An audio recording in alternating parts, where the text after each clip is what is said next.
आज बात करेंगे देवी के बारे में। आधा अधूरा ज्ञान कभी नहीं लेना चाहिए जिसका परिणाम हो भयानक। पता है किसी की एक गलत सलाह से किसी की ज़िंदगी खराब हो सकती है। और ये किसने कहा कि अच्छे इंसानों के साथ हमेशा अच्छा ही होता है, बुरा भी होता है और बहुत बहुत बुरा होता है। कई बार इंसान अपने हाथों अपने पैरों पर कुल्हाड़ी मार लेता है। अब उसने कहा कि मैं अच्छी हूँ, हमसे वो बहुत सारे पैसे ले सकती थी इस सिचुएशन में और हम हंसते हंसते दे भी देते। पर उसने इस परिस्थिति में भी एक भी पैसा हमसे नहीं लिया एक्स्ट्रा और ना ही हमसे कहा। वो बड़े ही खुश होकर हमसे बतियाने लगी। अब उसे रंग दिखने लगे हैं, हरा, नीला, पीला, लाल। चेहरा नहीं दिखता अभी तक साफ। देखते हैं आगे क्या होगा। अच्छा ही होना चाहिए। सुनिए देवी की कहानी हमारी वीडियो में।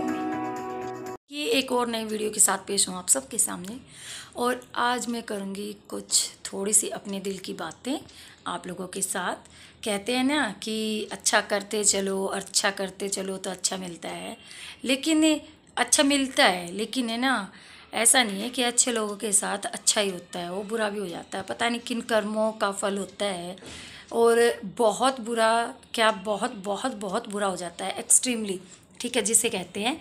और तो मैं आज बात करूँगी देवी की, जो कि मेरी हेल्प कराती है। और जब वो सुबह आती है ना, तो वो सिर्फ मेरा में हेल्प कराने के लिए नहीं आती। वो जब आती है ना, कहते हैं ना किसी की प्रेजेंस ही काफ़ी अच्छी होती है। तो ऐसा ही कुछ हाल है देवी के साथ, ठीक है। तो सबको राम राम करना, सबसे अच्छे से बातें करना, बच्चों से भी प्यार से बोलना और अपने आप में मगन रहना, अपने भजन करते रहना, किसी की एक्स्ट्रा बातें नहीं। देखो 10 घरों में क्या 20 घरों में जैसे काम में हाथ बंटवाती होगी, लेकिन उसने है ना आज तक मेरे सामने कभी किसी की घर की बातें नहीं करी। तो ये बहुत ही अच्छी बातें होती हैं कि सबकी प्राइवेसी लाइफ को वो है ना प्राइवेट ही रखती है, अगर उसके कानों में कोई बात चली भी जाए। हाँ, लेकिन उसे है ना ये होती है, चिंता होती है, जैसे परिवार के बड़े को होती है ना। जैसे हमारे घर में अगर हम कुछ बातें कर रहे हैं या कुछ जैसे छोटे बच्चे के साथ ही केयर का हो गया, शौर्य ने कप में दूध ले लिया, श्रुति को मैंने गिलास में दे दिया, तो बच्चे जैसे नाराज़गी होती है ना, तो वो बोलते हैं कोई बात नहीं बाबू, आज मम्मी को माफ़ कर दो और कल से ऐसा आगे से ये नहीं करेंगी।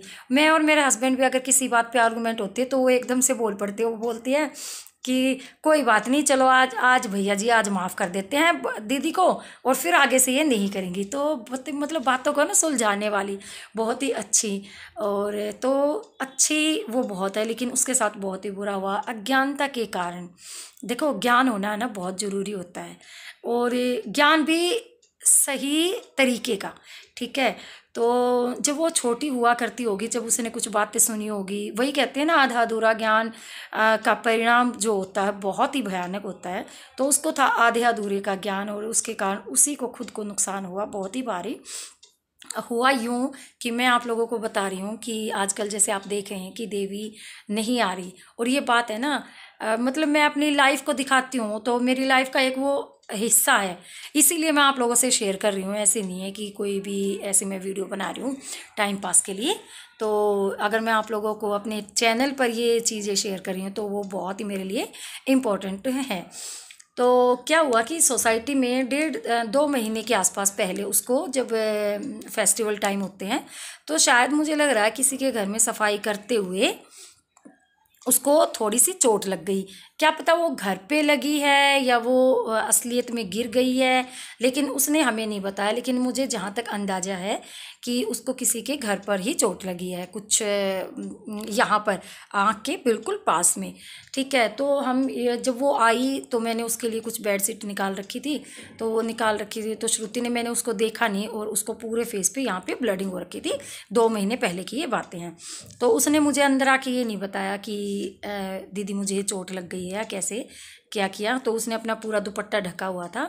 लेकिन श्रुति ने मुझे बताया कि मम्मा आंटी के आंख पर लगी थी, वो भी 2 दिन बाद। 2 दिन बाद कैसे, जब वो नहीं आई नेक्स्ट डे और मैं अपनी किसी फ्रेंड के साथ यहीं पर सोफे पे बैठी बातें कर रही थी और उस डोर से वो सामान लेके गई थी। मैं यहाँ इस तरफ बातें कर रही थी और मैंने उसके लिए जो बेडशीट वगैरह बांध के रख रखी थी तो वो उठाने के लिए आई थी। तो श्रुति ने दिया। जब वो 2 दिन नहीं आई तो मैंने उसकी जो जानकार थी जो यहीं पर आती है वो भी, तो मैंने उनसे पूछा, वो आई कि देवी क्यों नहीं आ रही है। तो उसने बताया कि देवी को उस दिन चोट लग गई थी। तब मेरी बेटी ने कहा कि हाँ मम्मा, उस दिन देवी आंटी के आंख पर बहुत ज़्यादा खून आया हुआ था। तो मैंने इसको भी बोला कि आपने मुझे बताया नहीं, लेकिन अगर बच्चे ने बताया भी होगा तो मैंने नहीं सुना। तो बाद में मुझे पता चला। तो उसने क्या किया, हफ्ते सारे की छुट्टी ली। जैसे ही वो आई तो उसकी आंख में थोड़ा सा जैसे खून फट जाता है, सफ़ेदपन आ जाता है ना, फटा फटा सा, तो ऐसा निशान कुछ था।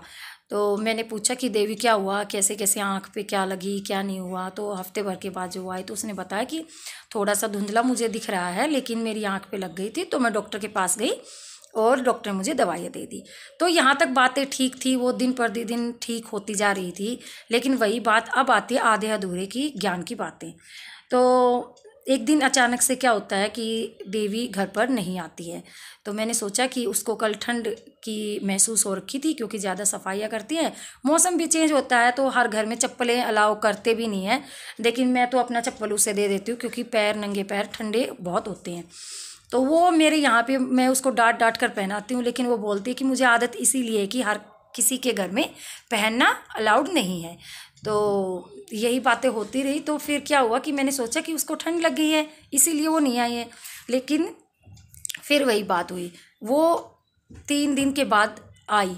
3 दिन बाद जब वो आई तो उसके पूरी आँख के अंदर पूरी की पूरी रेडनेस और पानी बार बार आ रहा था। मैंने उससे पूछा कि क्या हुआ देवी, ठंड लग गई थी? तो बोली नहीं, ठंड नहीं लगी थी, मैं मेडिकल में गई और मेरी आंख में ज़्यादा प्रॉब्लम हो गई थी। हमने सोचा कि बीच में इसने दवाई नहीं डाली होगी तो इसी वजह से प्रॉब्लम आई होगी। लेकिन देखो मैं बता रही हूँ तो मुझे भी ऐसे फील हो रहा है। तो उसने मुझे बताया, वो जानकर आप लोग बिल्कुल हैरान हो जाओगे कि उसने मुझे बोला कि मैंने अपनी आंख में नमक भर लिया। जख्म पर नमक लगाना, ये कहावत कितनी बड़ी है, क्या उस पगली ने सुन नहीं रखी थी? तो उसने क्या किया, हमने उससे फिर डांट लगाई कि ऐसे कैसे भर लिया तूने नमक आँख में, जबकि जख्म हो रखे थे और आँख में नमक।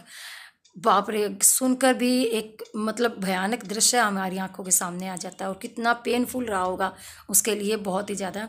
उसने रात को 10 बजे के आसपास सबके सो जाने के बाद, जबकि उसकी बेटी सीए करती है और सब अच्छे हैं परिवार में, किसी को बिना बताए, बिना किसी से सलाह किए उसने इतना बड़ा अपनी ज़िंदगी के लिए ख़तरा मोल लिया और अपने ही हाथों, तो अपने ही पैरों पर अपने हाथों कुल्हाड़ी मारी उसने। और ऐसा भयानक उसने अपने साथ बुरा किया कि उसने आंख में नमक भर लिया। उसने सोचा कि थोड़ी देर की तकलीफ़ है, फिर ये ठीक हो जाएगा। तो क्योंकि उसने क्या सुन रखा था कि जब वो छोटी थी तो कोई जैसे बोल देते हैं कि मैंने नमक लगा लिया यहाँ पर और ये मेरा ठीक हो गया जख्म। तो उसने ऐसे ही सोचा और उसने कूट कर नमक अपनी आंख में भर लिया। आधा अधूरा ज्ञान था, उसको ये नहीं पता था कि आंखों में नमक नहीं डालते, जख्म पर नमक नहीं डालते। अब किस तरीके का वो चोट थी जिस पर नमक लगाने से वो ठीक हो गई, लेकिन उसको नहीं पता था। और उसने अपने आधे अधूरे ज्ञान के कारण अपनी आँखें को जोखिम में डाल दिया, अपनी ज़िंदगी को जोखिम में डाल दिया। आप सोच सकते हो ना कितनी भयानक बीमारियां चल रही हैं। तो फिर वो उस दिन काम करने के लिए आई, तो हमने पूछा कि अब कैसे हो? तो उसने 3 दिन बाद जब वो आई तो खारापन, एक पूरी की पूरी लालिमा, पानी बार बार आना, तो ये प्रॉब्लम उसके साथ फेस हो रही थी। और उसने हमें प्रॉब्लम बताई। उसने बोला नहीं नहीं, मैं ठीक हो जाऊंगी, कोई दिक्कत वाली बात नहीं, अब मैं ठीक हूँ, डॉक्टर ने मुझे दवाइयाँ दे दी। हमने सोचा चलो ठीक है। लेकिन अगले दिन भी आई, तो उससे अगले दिन जब वो आई तो बार बार उसको पानी आ रहा था एक आँख में। तो वो मैंने नोटिस किया कि उसको एक आँख से दिखाई कम देता है, क्योंकि जैसे वो थोड़ा सा मेरी सफाई करवाती तो एक साइड से कई बार मैंने देखा कि साफ़ नहीं हो रहा था प्रॉपर। तो मैंने उससे, मेरे हस्बैंड ने कहा कि शायद इसकी आंख में प्रॉब्लम है। तो हमने उसको फोर्स किया कि आप डॉक्टर के दिखाओ और आप चिंता मत करो, थोड़ा सा पैसे वैसे कि हम भी हेल्प करेंगे। और यहाँ हम ही नहीं, मतलब यहाँ बहुत सारे देवी के अपने व्यवहार के कारण बहुत सारे ऐसे फैमिलीज़ हैं जो बिल्कुल देवी को गाड़ी में लेके गए और उसको डॉक्टर पे दिखा के लेके आए। ठीक है, तो फिर उसने कहा नहीं मैं ठीक हो जाऊंगी। लेकिन तीसरे चौथे दिन ही उसको आँख में जो कंटिन्यू वाली एक चकचक वाली पेन होती है, जो कंटिन्यू बढ़ती रहती है, चलती रहती है, तो वो होने लगी। और उसने कहा कि दीदी जी मैं मतलब उसने 29 तारीख को कहा था कि मैं शायद अब नहीं आऊँगी, क्योंकि मैं एक बार अपनी आँख का इलाज करवाती हूँ यहाँ पे फरीदाबाद में। जब वो बीके हॉस्पिटल गई तो उन्होंने उसको, एक श्रॉफ हॉस्पिटल है आँखों का, आई थिंक श्रॉफ ही है अगर मैं सही बोल रही हूँ, और तो वो दिल्ली में है, तो वहाँ पे उनको रेफ़र कर दिया गया। तो वो बोल रही कि मैं वहाँ पे दिखा के आऊँगी। लेकिन देवी की इतनी, देखो ये है ना, बहुत मेहनत करके पैसा कमाते हैं और हर किसी की आदतें अच्छी नहीं होती, ये सबको पता है। मतलब अगर किसी को अपनी एक उंगली पकड़ाते हैं तो आदमी हाथ पकड़ लेते हैं, लेकिन देवी ये ऐसा बिल्कुल नहीं है।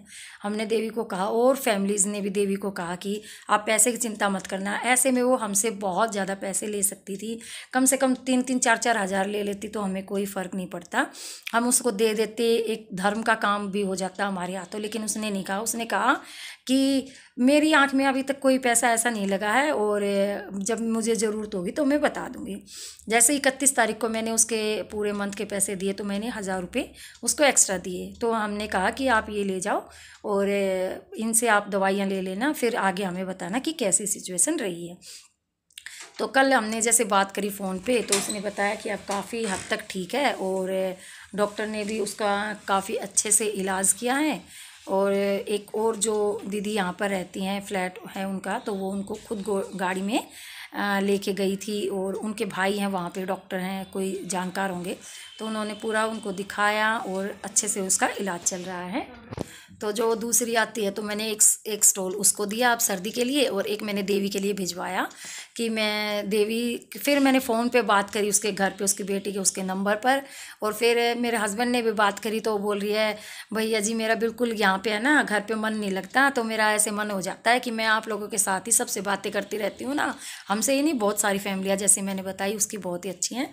तो हमने कहा कि काम के लिए कोई ज़रूरत नहीं है, लेकिन अगर ऐसे ही मिलने के लिए टाइम पास के लिए आना है तो आप आ जाना, कोई दिक्कत वाली बात नहीं है। तो उसने, हमने कहा पैसे के लिए, फिर हमने पूछा उससे, अब इस टाइम पे तो कोई भी देखो पैसे ले सकता था ना हमसे, लेकिन फिर भी उसने कहा कि नहीं भैया ऐसी कोई बात ही नहीं, अभी तक मेरे है ना पैसे नहीं लगे, और जो दीदी मुझे लेके गई थी उसके भाई ने मेरे पैसे माफ़ करवा दिए। अब हमें तो नहीं पता था, यहाँ पर आदतें इंसान की पता चलती हैं कि आदतें कैसी हैं।